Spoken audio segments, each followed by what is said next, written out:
The man in front of me is struggling in pain. What has he been through to end up like this? Just a short while ago, he was a regular high school student named Takahara. Every day, he would bring breakfast to his father, who lived apart from them.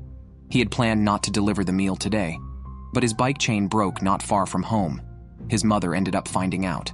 He went to his father's clinic and woke him up in the usual way. His father lectured him as always. Afterwards, Takahara ran to catch the bus, and fortunately made it just in time. A girl with white hair caught his attention. While the security was checking arm badges, Takahara bluffed his way through as if he knew the guard well, but he left his badge next to the girl. She picked it up and got on the bus smoothly. The bus continuously broadcasted updates on the war. Takahara noticed an unusual number of scout boats, signaling that something big was about to happen. Soon, they arrived at school. As Takahara got off, the white-haired girl detonated something in her hand. A golden sphere appeared in the rubble, splitting into several beams of green light. One hit Takahara's arm, spread to his hand, and then vanished. When he regained his senses, he saw the white-haired girl was still on the bus. Takahara immediately ran towards her. Suddenly, a sharp pain shot through his arm, and a blue crystal appeared on it, then disappeared. Ignoring his own condition, he went to check on the girl, but she was barely alive. In her final moments, she told Takahara her name and uttered a strange phrase.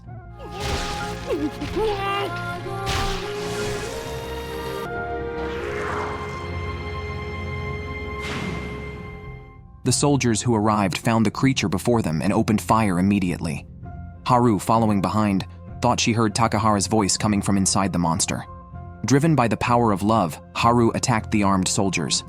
Several airships appeared in the sky, releasing objects resembling teapots, which then emitted steam. A monster emerged from these vessels, impervious to tank and cannon fire as its wounds healed rapidly. It fired lasers from its cells, splitting the school in two. After its rampage, it aimed a laser at Takahara, but missed. Frustrated, the monster engaged in close combat. Takahara, small and clinging to the monster, was hard to handle. The monster tried to shake him off, eventually forcing Takahara back in front of a building. Still, the monster relentlessly pursued Takahara, who was now enraged. His eyes flashed. He charged at the monster and struck its head with a powerful punch. Just then, Haru arrived, urging Takahara to flee. At that moment, a stone hit a water pipe. In the nick of time, Takahara caught Haru, empowered by his love for her. The monster stood no chance against him. As the fight seemed decided, a girl stabbed a sword into Takahara's palm, warning that continued fighting would turn him to stone. Sensing Takahara's will to live, the mysterious girl activated a mechanism on her hand, returning Takahara to his human form. She then calmed the astonished Haru by gently touching her temple, causing Haru to fall asleep. The girl then took Takahara back to her international cruise ship, the Zanbani. The monster before us was once a regular high school student. He gained the ability to transform into Zomb after being invaded by an entity known as Kilok due to an accident. The Kilok inside him is sentient and can petrify the host if they lose their self-awareness. The girl, Nakayami, can hear the heart of Zomb. She sensed Takahara's will to live and saved him from petrification. She then took him back to the international mail ship Zanbani. The ship's captain, Ishu, was exasperated because Nakayami often brings men aboard, but he had no choice since he dotes on his sister.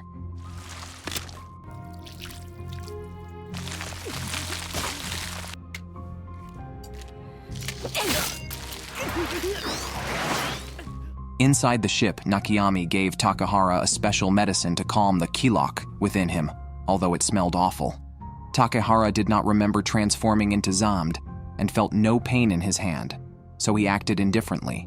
He even asked the captain to drop him off at the next port so he could return to his hometown, Sentan Island, claiming he was fine. However, as soon as he tore off his bandage, the Kilok awakened, and his arm swelled instantly, setting off alarms. Another airship appeared in the sky, releasing a creature resembling a bat known as human form weapons. It's important to note that in this world there are two factions, North and South. Human form weapons are combat weapons developed by the North, consisting of soulless animals parasitized by Kilok and controlled by humans. The creature that attacked the school was also a human form weapon, and the awakening of Kilok attracts their attention. The large bat extended its tail to scoop up Takahara and absorbed him into its body. Nakayami chased after it on her airship. She used the opportunity to secure a rope around the creature, then climbed onto its back. Following the guidance of the Kilok, she opened up its back and awakened the unconscious Takahara. The two quickly escaped. Seeing this, the captain grabbed a rocket launcher and destroyed the creature. Takahara felt sorry for his foolishness and drank the special medicine to suppress the Kilok. Nakayami told him that to coexist with Kilok, he must not lose his self-awareness and must constantly think about the Kilok and learn to control it. The northern attack by human form weapons drew the South's attention, prompting a high-level emergency meeting. They appointed Colonel Kagisu to take charge of Sentan Island. His first act upon arriving at Sentan Island was to seek out a doctor named Kanba to jointly research human form weapons. Can you believe it? Someone is remotely controlling a monster from this leaky pot. This monster is wreaking havoc in a city in the south. The southern military dispatched an ASP squad to intercept it. This is a type of small combat robot, connected to human neural controls and equipped with weapons capable of killing human form weapons.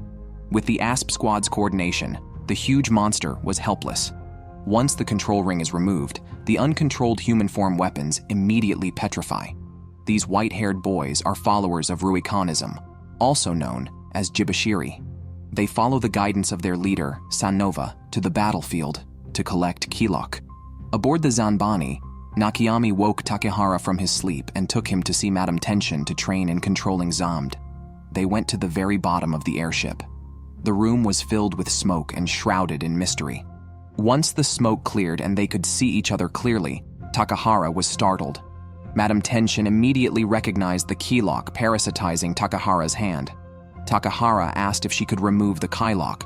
Tenshin told him that only Sanova, the leader of Ruikanism, could do it, but she had been wanted by the northern government and had disappeared. Now he must coexist with the Kilok. Tenshin advised him to learn to listen to the voice of Kilok and think critically, which could save his life at crucial moments.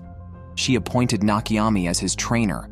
Unexpectedly, the training turned out to be stamping letters. All other crew duties were also dumped on Takahara. It seems he is about to start a life as a working stiff. On the other side, the southern government's warship docked at the port of Sentan Island. They planned to form a guard team there. In the crowd, Haru spotted her classmate Shidara, who had lost her entire family in a recent air raid. Haru wanted to comfort her, but Shidara's mindset had changed. With her family gone, she no longer wanted to live. Inside the military, Dr. Kanba met with Kagisu and informed him that the first volunteer had appeared. Why did this girl change like this? Originally, she was just an ordinary high school student. An accident killed her entire family, leaving her alone and homeless. She came to the outskirts of the military base, and a thought occurred to her. She volunteered to become the first experimental subject. She was artificially implanted with Hiruko extracted from Zomb. After the experiment, she was discarded at random. The military staged a scene. During her attack on civilians, they deployed small robots to attack her, collected data, and then mercilessly ended her life. On the Zanbani, Takahara and engineer Kiselji were outside doing repairs when Takahara noticed something strange overhead. The radar in the cockpit also detected a mail ship above, which was descending rapidly. The captain immediately ordered to accelerate, nearly causing Takahara to fall, but Kiselji caught him in time. However, they were still caught up by the mail ship above, which released smoke as a provocation. Nakayami, looking through the window, quickly chased after it in an airship. It turned out the other party was Nakayami's old acquaintance, Zekende, who is also from the Tessic race. Nakayami wanted to meet Zekende, who had raised her, but the captain, now sheltering her, refused because Zekende had become a villain involved in unethical money-making and human trafficking. Nakayami threw a tantrum and spoke harshly, resulting in a slap from the captain. The two parted on bad terms. Nakayami lay down like a salted fish, and when there was a knock, she thought it was Captain Ishu. But seeing Takahara disappointed her. Nakayami only acts like a child around Ishu, who genuinely has a tough exterior, but a soft heart. The next day, she docked the ship next to Zekende's. Takehara was outside writing letters while Nakayami, looking at the mail ship, decided to go see Zakende. Zakende told her that the current Tessic leader was her sister Kujireka, who was planning to reclaim a sacred site lost 70 years ago due to war, a clearly suicidal mission. Zakende hoped Nakayami would return to become the leader, but she refused. Nakayami wanted to stay on the Zanbani. Understanding her decision, Zakende sent her back. After a brief stay, the Zanbani set sail again. The captain, while navigating, noticed something unusual ahead and asked Nakayami to scout the area, sending Takehara along as well. Nakayami, unwilling to take this burden with her, left alone in the airship. Aku then intervened, pushing Takehara out of the hatch. His smooth execution suggested he was used to such actions. Fortunately, Takehara, with his strong arms, managed to grab onto the airship. Nakayami questioned his actions, and Takehara, feeling helpless as it wasn't his choice, joined her reluctantly. Upon reaching their destination, they found it in ruins, with only the corpses of human-form weapons remaining. They discovered a half-petrified human-form weapon. Nakayami ran over and jumped onto its back, intending to help dismantle it, but was knocked down by its tail, causing her body to start petrifying. Seeing this, Takehara panicked and tried to help Nakayami, but the attack from the human-form weapon awakened the Kilok inside him. His arm, empowered with the strength of Zomb, easily broke the petrification and saved Nakayami. The human-form weapon stood no chance against him. Nakayami tried to stop him, but was too late. She could hear the inner voices of the creatures and had intended to help dismantle it, not expecting Takehara to kill it outright. Takehara always saw the human-form weapons as monsters and couldn't understand why Nakayami felt differently. Back on the Zanbani, Takehara asked Aku what the human-form weapons really were. Aku explained that human-form weapons are originally biological beings, turned into semi-finished weapons by the North after being injected with Hiruko. Nakayami can hear the painful cries of the human-form weapons, which is why she risks her life to save them. On Senton Island, Haru received a letter from Takehara. She shared the news that Takehara was alive with his parents, although his transformation into Zomb was unavoidable. Takehara's father, Ryuzo, blamed himself, as he was a former surgeon for the northern government. He had saved many soldiers, only for them to end up as experimental subjects for the military. Ryuzo believed Takehara's fate was a punishment from above. Knowing that Takehara was alive, Haru decided to join the Southern Army. This would allow her to leave Senton Island in search of Takehara. Their friend Teraoka also joined the army, driven by a desire to protect their homeland. Their first task was to learn to operate small combat robots. Teraoka showed a natural talent and quickly mastered the skills. Their records were sent to Kagisu, who showed interest upon learning that two of them were friends of Ryuzo's son. This is a test subject trapped by the military. It suddenly awoke, and a massive claw emerged from it. The researchers in front of it seemed as insignificant as ants. Above it, a group of recruits were undergoing their first drill, unaware it would turn into their first real battle. Below, the doctor showed no sense of danger, simply watching as the Zomb broke free from its chains with no response measures in place. Soon the chains were destroyed, and the stooped Zomb began climbing upwards. The alarm finally sounded. The secretary tried to make a call to inquire about the situation, but the lab personnel's lack of vigilance was appalling. By the time the order to close the gates was received, Zomb was already upon them, and the secretary could not ascertain the situation below. It was too late for the first gate, which Zomb passed through smoothly. The second gate was also easily breached by Zomb. It was only after Kagisu's reminder that the guard at the third gate knew to close it. Fortunately, this Zomb was a pregnant woman, moving slowly because of the infant, allowing the third isolation gate to be successfully closed. The top-level guards began to relax their vigilance. Even the experienced Kagisu breathed a sigh of relief. Steam began to emit from Zomb, and the infant's hands generated electricity, then clapped together to create a bubble.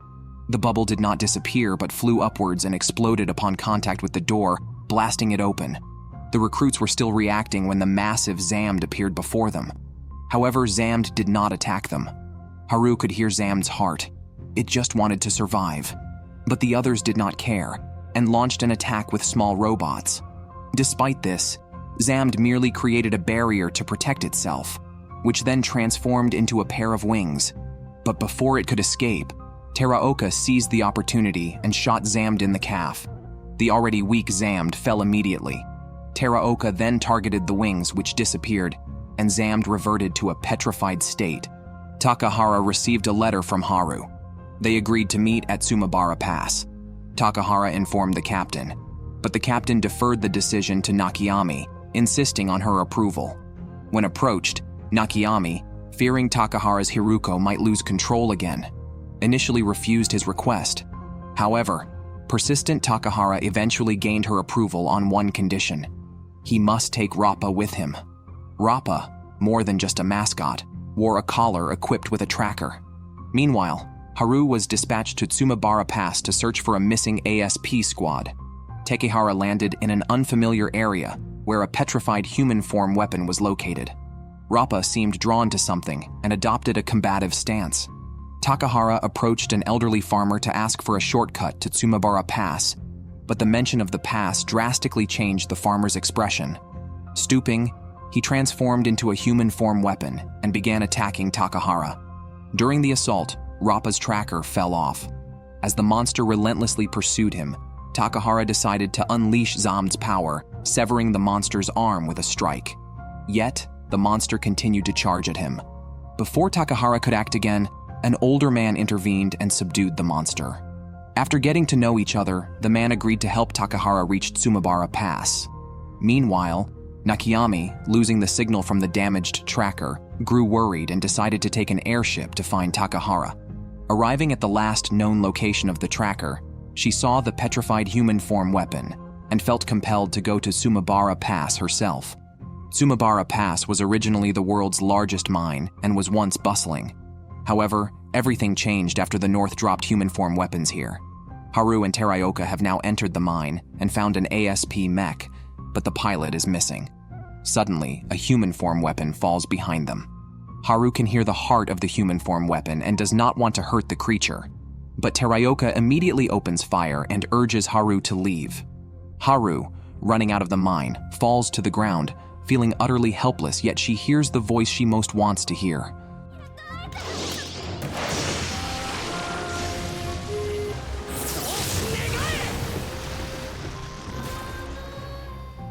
This man simply wanted to take a photo of the white-haired boy in front of him. Unexpectedly, the boy pulled out a mysterious object, and following an explosion, no one on the ship survived. The man narrowly escaped, but was transformed into a monster, his body gradually petrifying from the torment. However, he saw a girl running towards him. Despite being affected by the petrification, she did not give up and hit the stone with her weapon. Luckily, her companions arrived in time and brought them back to Zanbani. The man, named Raigyo, had changed dramatically in just 5 years. He watched from beneath the mine as events unfolded above. Takahara had exposed himself as Zomb. His old friend showed no sympathy, blaming everything on Takahara and even aiming a gun at him. At a critical moment, Raigyo emitted a laser beam and subdued Teraoka. Raigyo now had full control over Zomb's power. He then instructed Haru to tell Takehara to leave. Watching Takehara depart, Raigyo returned to his original form and advised Teraoka not to underestimate the value of life before leaving. By the time Nakayami arrived, Takehara could no longer stand and collapsed. At Zanbani, the crew had been waiting at the port for a long time and took off immediately upon Nakayami's return. During takeoff, a motorcycle raced towards them. It was Raigyo, returning to Zanbani in a dramatic fashion. His arrival attracted all the crew members who were overjoyed to see him. Raigyo had been away from Zanbani for 2 years and was very popular among them. He came bearing gifts for the crew, quickly becoming the center of attention and nearly stealing the spotlight from the main character. You might think he would be all smooth talk, but after a shower and a shave, he was back to being his handsome self. Raigyo shared his photos and suggested taking a group photo. While everyone prepared, Raigyo showed Takahara a photo of the Diamond Tower, the rebirth place of the northern tyrant Emperor Hirukin, and the destination of Captain Ishu's journey. The North is currently attacking the South with numerous human form weapons. Ishu plans to strike Diamond Tower during a vulnerable moment by organizing a resistance raid. They quickly took the group photo, but unexpectedly faced obstacles the next day. Radar detected a northern ship deploying human-form weapons. Regyo woke up Takahara for some live combat training. Confused, Takahara was dragged to the top of the mail ship. Regyo told him that there was only one enemy unit and handed it over to Takahara to handle, emphasizing the need to learn self-protection. This was Takahara's first lesson as Zombed. The deployment ship released a human-form weapon that flew towards Zanbani. Regyo reminded Takahara that the Kilok residing within him was a talent, and whether it would help or hinder him was up to him. Then, Regyo left. Takahara pondered Regyo's words and then fixed his gaze on the approaching human-form weapon, unleashing Zombed's power. Just as he was about to confront the creature alone, Nakayami, aboard an airship, fired a shot at the monster, but it easily dodged. Seizing the opportunity, Takahara leaped onto the creature. Nakayami threw him a seed, signaling him to implant it inside the monster to dismantle it. Takahara smashed the seed into the creature, causing it to rapidly expand and explode. Takahara fell, but was caught by Nakayami in time. However, the crisis was not over. Radar detected 4 more deployment ships. They made a plan and prepared to split up. Ryo, also transformed into Zombed on the mail ship, leapt into the sky and sliced a monster in half. Another monster fired a laser at him, but Ryo easily neutralized it with his palm and defeated another creature with a single strike. Meanwhile, a deployment ship launched a long object that hit the mail ship. The captain, hearing the noise, grabbed his weapon to investigate. Seeing the long object transform into small creatures, he immediately closed the outer doors and instructed Kiselji to lock the hangar doors. Ryo asked Takahara to help him fight the monsters outside while Nakayami returned to the engine room for support. Takahara extended his arm to dismantle the monster's control ring, but unexpectedly, the monster damaged the ship's stabilizer. Kiselji quickly shut down the opposite stabilizer, but this compromised the ship's flight altitude. Soon, the cabin door was breached, and only the captain was left guarding the corridor. At a critical moment, her gun jammed. Fortunately, arrived in time and eliminated all the monsters. However, one dying monster shot a laser at injuring his shoulder. Despite appearing calm, the captain was furious. She disregarded whether Nakayami could disassemble the monster and shot it dead herself. Nakayami was protecting the monster because she could hear its heart and wanted to free its soul, not trap it forever in stone. The captain then went to the back of the hangar where the controller of the human-form weapons was located. His aim was to use the monsters to control the crew and force the captain to surrender to Zombed. Clearly his plan failed, and the captain kindly sent him home. Due to damage, the mail ship had to land on a small island. Nakayami, staying on the ship, was torn between remaining on the international postal ship and returning to her homeland, which left her feeling lost. This confusion attracted an attack by a petrified black soul. Rappa, passing by, noticed the situation. The liquid, hearing the noise, released Nakayami and evaporated like water. Although uninjured, Nakayami couldn't stop shaking and even shed tears. Nakayami decided to return to her homeland to resolve her past. She found the captain and said her goodbyes. Takahara also wanted to go with Nakayami to gain experience and took the opportunity to visit Senton Island.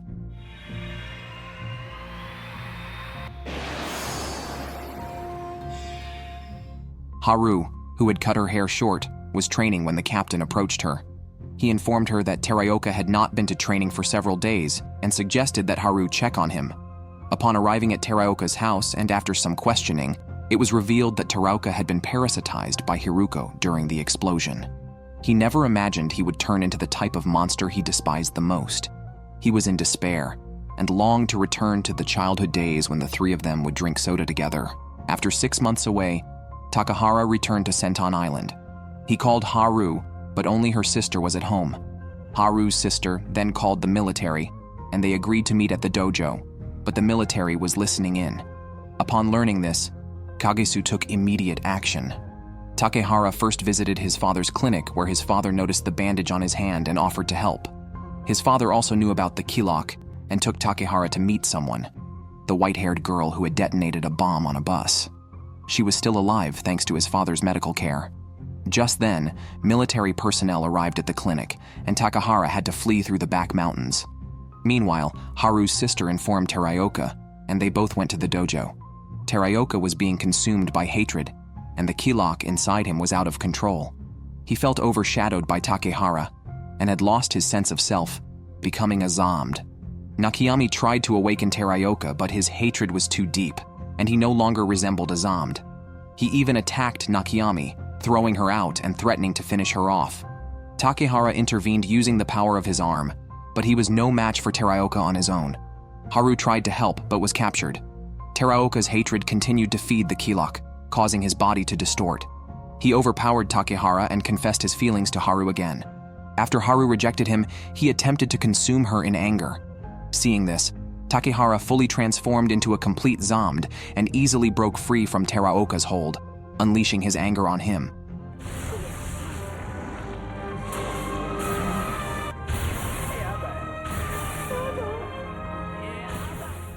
Nakayami stopped Takehara, and surprisingly, Teraoka did not petrify despite his extreme hatred.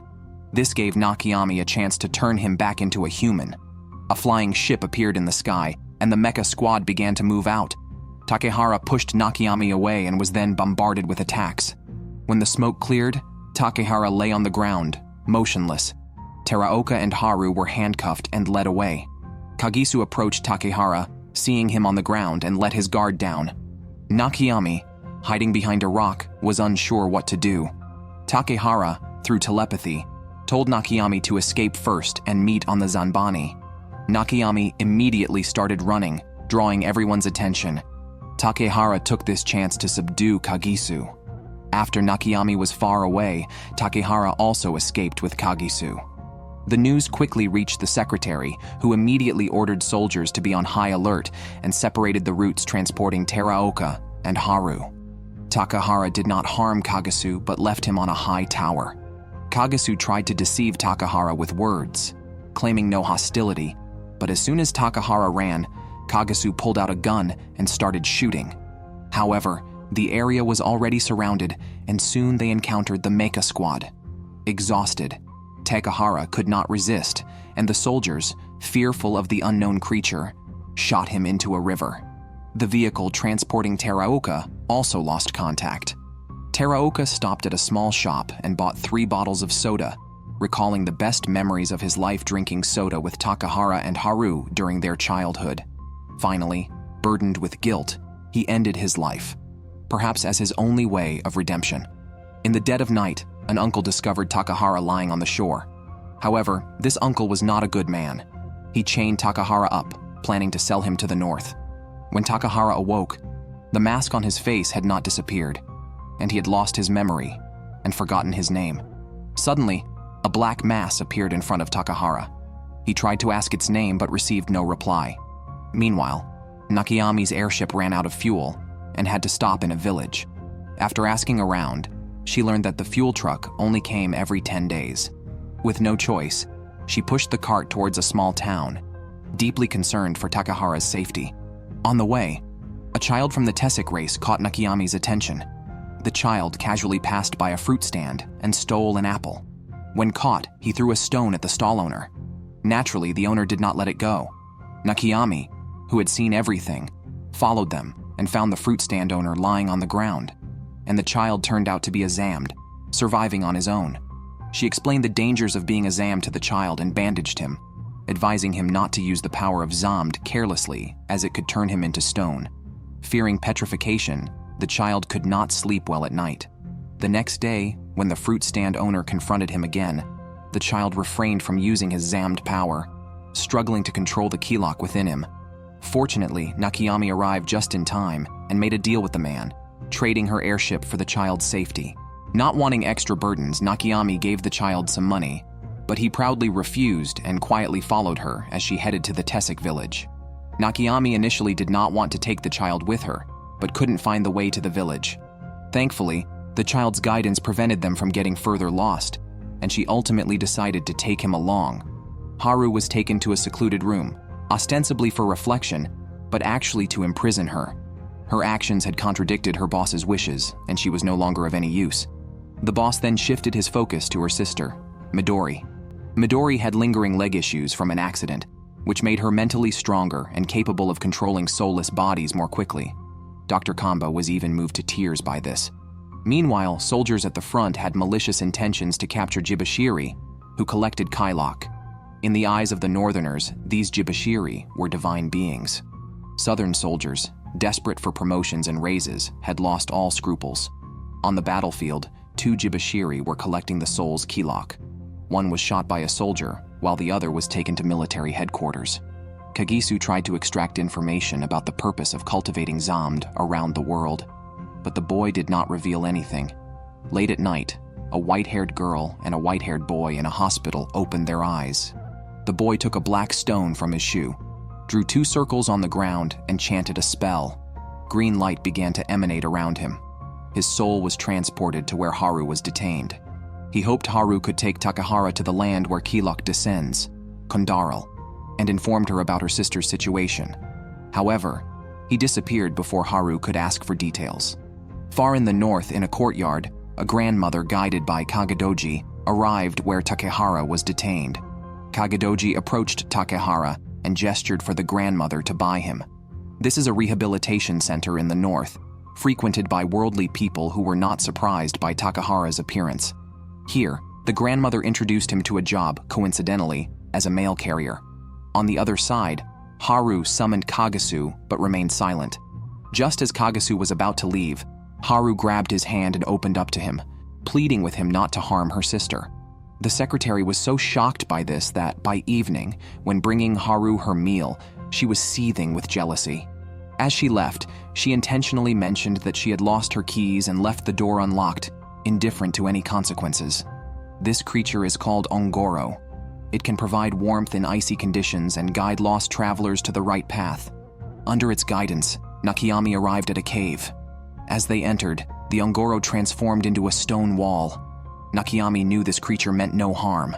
She led the boy Yango through the cave, revealing a hidden paradise. They then sailed forward, flanked by many stone statues of Ongoro, which kept the area perpetually warm like spring. The river led them to Tessik village, where Nakayami's sister, Kujireka, was the chief. Nakayami's mission was to stop her sister's irrational attempt to reclaim the sacred land.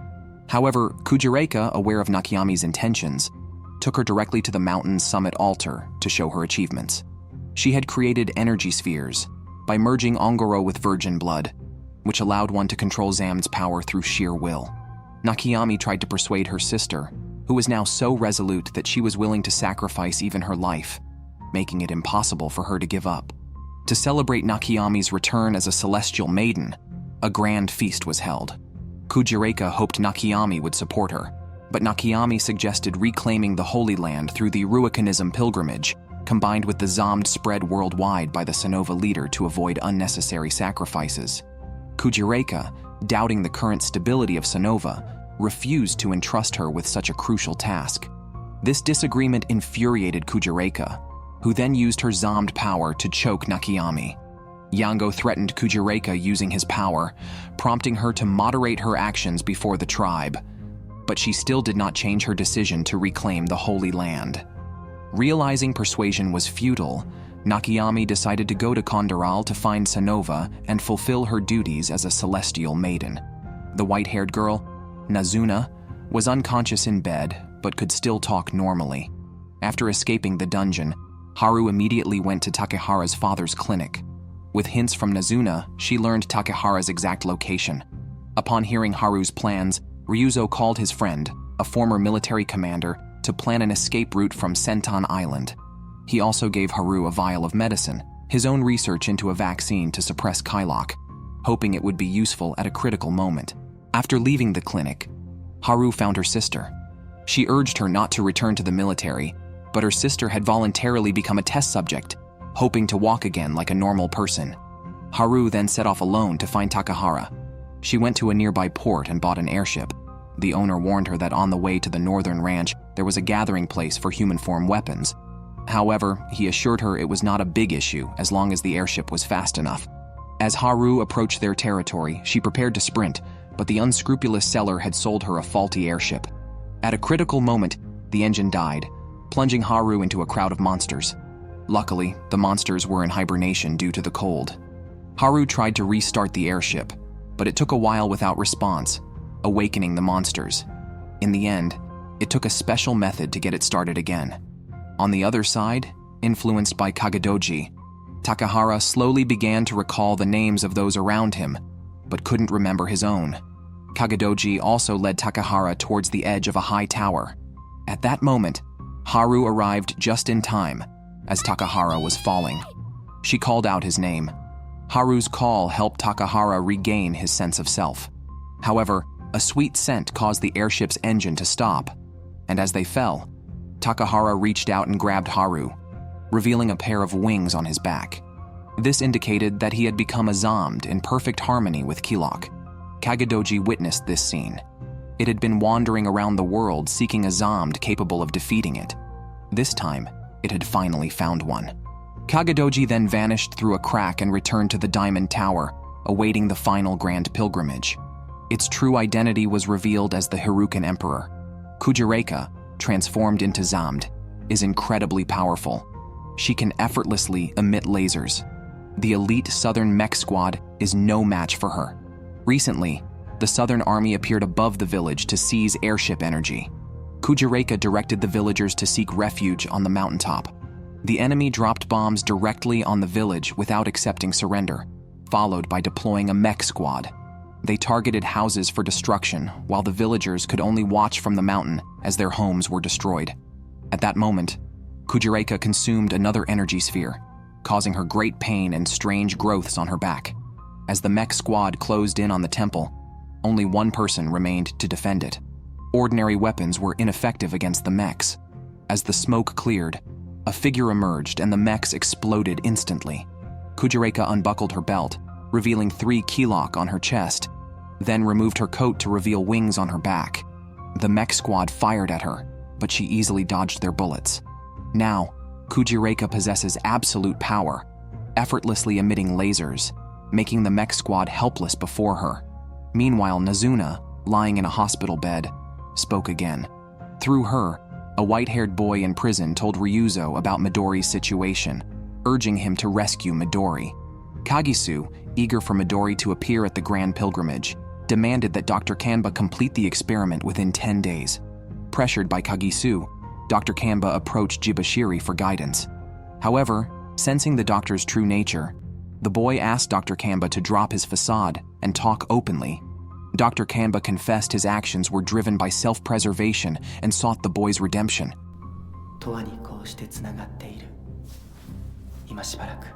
Upon hearing this, Dr. Kanba thought he found a way to redemption.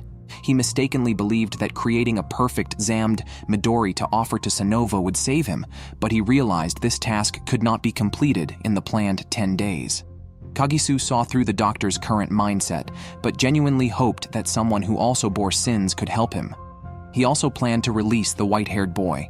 Kagisu then visited the dungeon, curious about the magic Jibashiri wielded to manipulate the doctor so effectively. The boy's next words shocked Kagisu. He accurately recounted Kagisu's childhood and knew that Kagisu was not truly evil, but a desperate man willing to sacrifice anything to end the war quickly. Kagisu tried to silence him, but the boy continued to communicate telepathically. On learning that Midori was being used as a test subject, Ryuzo contacted his friend and Midori's father, Nishimura. The friend revealed the location of the experiment, 25 floors underground, and provided them with doctor's passes for easy access to the military base. He also gave them guns for self-defense, advising them to only use them as a last resort. They successfully infiltrated the military base. Using his former officer status, the friend held 2 soldiers at gunpoint under the pretense of rewarding them, and had them seal off the base. Inside, Ryuzo openly studied a map, attracting the attention of nearby soldiers. He candidly stated they needed to find the underground medical room but were lost. A helpful soldier directed them to the elevator. In the elevator, they decided to split up. Ryuzo went to rescue Jibashiri. Upon reaching the 25th floor, Nishimura encountered 2 guards. Trying to remain calm, he was asked for his doctor's pass. As he searched his bag, a bottle of alcohol fell out, blowing his cover. In a quick reaction, Nishimura knocked one guard out with a punch and subdued the other. Entering the lab, Nishimura found it eerily empty, plunging him into despair. Meanwhile, Ryuzo, kicking open another door, found the white-haired boy lying in a pool of blood. Enraged and seeking vengeance on Kagisu, Ryuzo only found his secretary, who seemed to be expecting him.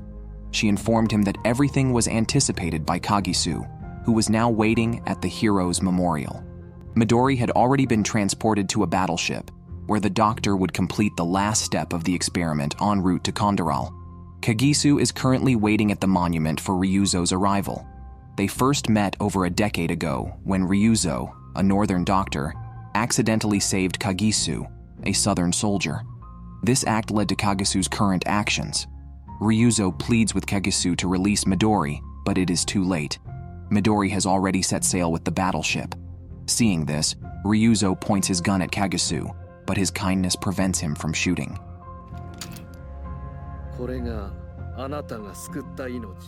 Fate can sometimes be indescribable. 16 years ago, Ryuzo, Takehara's father, saved Kagisu. 16 years later, Kagisu's mother saved Takehara. After Haru and Takehara reunited, they bid farewell to the old lady, who knew they should not stay. Without insisting they stay, she let them leave.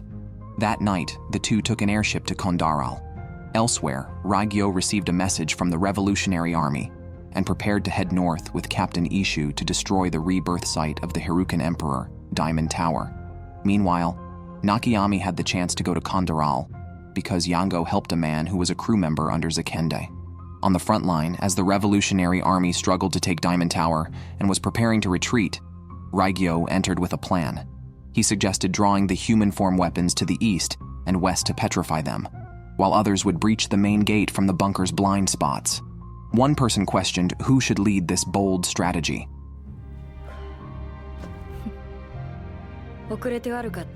Confused about his purpose, Takehara arrived in Kondaral. A man in a robe appeared, offering to guide them inside. Takehara recognized his voice from his dreams, where the man often appeared, waiting for him. Once underground, they found pilgrims gathered for a grand pilgrimage. The man revealed that the Hirukan Emperor would soon arrive and confront Zomb. The pilgrims' souls would be sacrificed to cleanse the Emperor's empty and dark soul. This sacrifice meant death. Watching the many pilgrims, Takehara couldn't accept this. Despite knowing they would die, the man smiled because the pilgrims were willing, believing that sacrificing their physical bodies for Kilok was a redemption for their souls. Ultimately, due to their differing beliefs, they were expelled. Under Ishu's command, the Revolutionary Army soon reached Diamond Tower, but a human form weapon guarded the gate.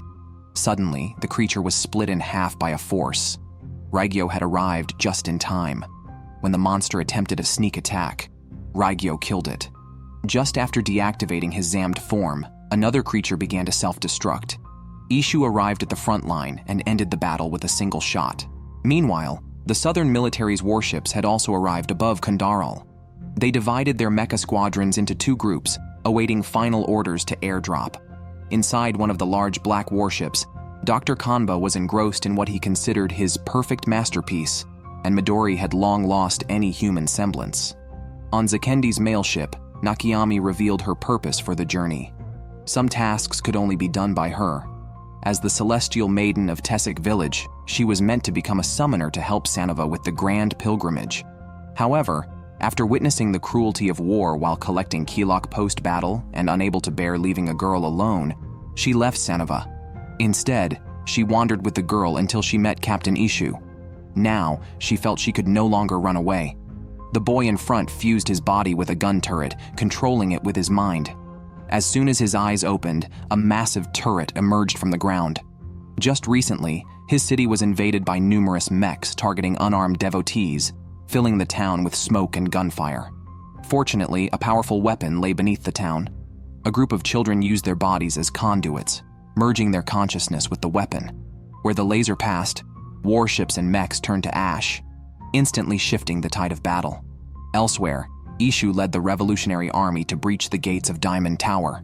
As others provided cover outside, Ishu and Raigyo charged inside to eliminate the Emperor. However, soldiers above shot Raigyo down. As Ishu reacted, a bomb was thrown. Raigyo absorbed the blast with his last strength, causing a supporting pillar and the rooftop to collapse. Raigyo used his body as a support, urging Ishu to leave him and kill the Hirukan Emperor. Meanwhile, Pursuers were closing in. Regyo handed his explosives to Ishu. With mixed emotions, Ishu ran forward, determined to fulfill her mission. She took out the Emperor's guards and placed explosives on both sides of the Emperor's container. The moment of revolutionary victory approached with an explosion that spurred cheers from the revolutionary army, recognizing it as the sound of Ishu defeating the Emperor. Yet, a soldier noticed something unusual atop Diamond Tower. A strange creature that was in fact the real Hirukan Emperor. When the Hirukan Emperor, who had been asleep for 1,000 years, awoke again, the world faced a new crisis. He opened his massive mouth and fired a laser powerful enough to destroy a mountain. A beam of light then appeared at the center of the laser, emitting dark rings that expanded, shrouding the world in darkness. As the darkness passed over the Hirukan Emperor, it seemed to nourish him. He slowly stood up, beginning his next evolution. The revolutionary army aimed their cannons at the Emperor, but could not harm him. The Emperor then flew towards Kondaral. Meanwhile, Takahara and Haru were about to leave the troubled area, but Haru heard her sister's voice and decided to return to the ground to search for her. On the ground, a giant egg suddenly sprouted an eye, followed by countless others, which then exploded with energy. Haru, just arriving at the ground, was drawn to this power and heard her sister's voice again. However, facing the monster, she couldn't believe her sister had become this creature. She cried, begging her sister to come out, but the monster, now out of control, swallowed Haru whole. Takahara, watching Haru being swallowed, was unsure what to do, especially since the monster was Haru's own sister. This realization overwhelmed him, allowing the key lock inside him to consume him again, and petrification slowly spread within his body. Fortunately, a familiar figure, Nakayami, arrived in time to stop Midori. Nakayami knew the only way to fully awaken Midori was to enter her inner world. So she willingly let the monster swallow her. The scene then shifts to Midori's inner world. She had kept her heart sealed since the day her mother died in an accident, which also left her body impaired. This tragedy had trapped her in a shadow she couldn't escape. Nakayami also appears in her inner world, aiming to help Midori overcome her emotional blocks. She feeds Midori the key lock extracted from their mother, and with Nakayami's prayers, Midori opens her eyes to find herself back on the day of the accident.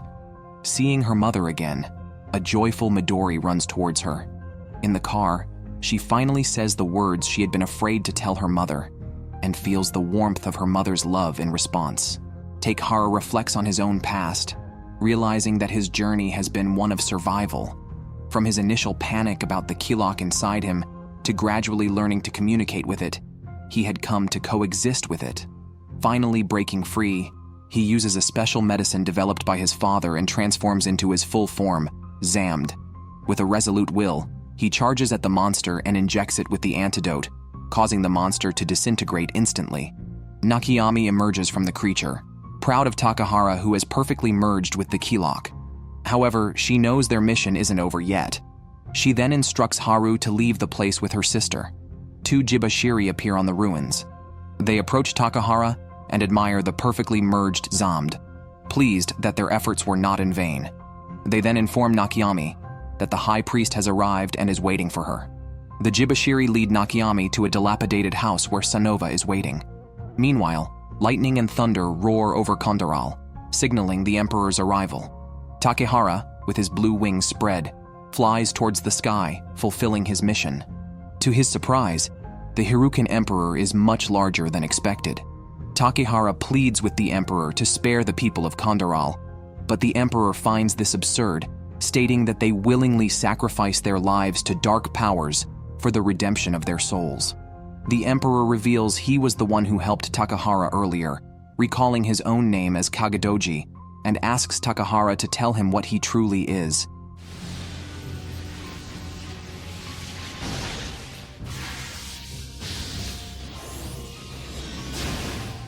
As he speaks, the Emperor sheds tears, and black rain begins to fall from the sky, petrifying anyone it touches. Witnessing this, Kujireka knows the Emperor has arrived and transforms into Zomb to fly towards the battlefield. On the other side, Sanova gently taps her umbrella, changing the surroundings. It is then revealed that she was the midwife for the Emperor's heir, and the current Hirukan emperor was born under her care but died shortly after birth. However, the monks controlling Diamond Tower expelled both tribes and forcibly injected the deceased emperor with Kilok, transforming him into his current state. Sanova decides to use the Millennium Pilgrimage ceremony to cleanse the emperor of his resentment and darkness. She transforms into Hiruko and hands it to Nakayami, entrusting her to complete the ceremony.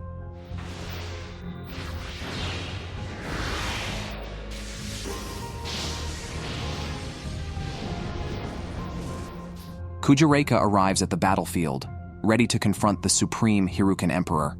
Takahara tries to stop her irrational action, knowing that defeating the emperor with force alone is impossible. However, Kujireka's mind is clouded by hatred. Despite her efforts, they are futile against the emperor's absolute power, who shows no interest in the hate-filled Kujireka. Seeing this, Takahara quickly moves to rescue her. Meanwhile, Sanova's airship appears above Kondaral, with all followers anticipating her arrival. However, Nakayami steps out of the airship instead, surprising the followers. Nakayami will carry out the final ceremony with Sanova's Hiruko and close Kondaral, which has been open for a millennium. She will sacrifice herself to seal Kondaral, sparing the other followers. Why does the Emperor have overwhelming strength? He could solve everything with just a finger, even against Kujireka's fully realized Zomb form. Yet, Takahara can fight him evenly. This is because the Emperor once transformed into Kagadoji and stayed by Takahara's side, witnessing his journey from losing himself to rediscovering his identity. Moreover, Takahara is the only Zomb perfectly merged with Kilok, so the Emperor believes Takahara can also save his empty soul. Takahara enters the Emperor's spiritual world, which is a void. The Emperor's life was cut short at birth and forcefully filled with Hiruko, leaving his soul empty and dark. Takahara decides to give his own name to the Emperor. After they shake hands, the mask on the Emperor's face disappears, and the black and white world regains its colors. However, Takahara then loses himself in this monochrome realm. His inner world reverts to Senton Island, a familiar place where he becomes disoriented. Now, Takahara's heart is filled with loneliness and unease. At this moment, Nakayami also appears in Takahara's spiritual world. She tells the lost Takahara that someone will call his name one day, allowing him to return. Meanwhile, Nakayami has entered the center of the fetal nest. She and Sanova's Hiruko activate Kondaral, sending a beam of light into the sky that strikes the Emperor's flesh. As the light fades, the world regains its former brilliance, and the petrified people are restored. The cost is that Nakayami will be sealed within Kondaral for 1,000 years. Yango, realizing all this, tries to stop the final closure of Kondaral. Despite transforming his arm into Zomb, his power is too insignificant. Takahara falls from the sky, forgetting his identity once again. He sees Yango's sad expression and unleashes his power, yet he cannot stop the stone gate from closing.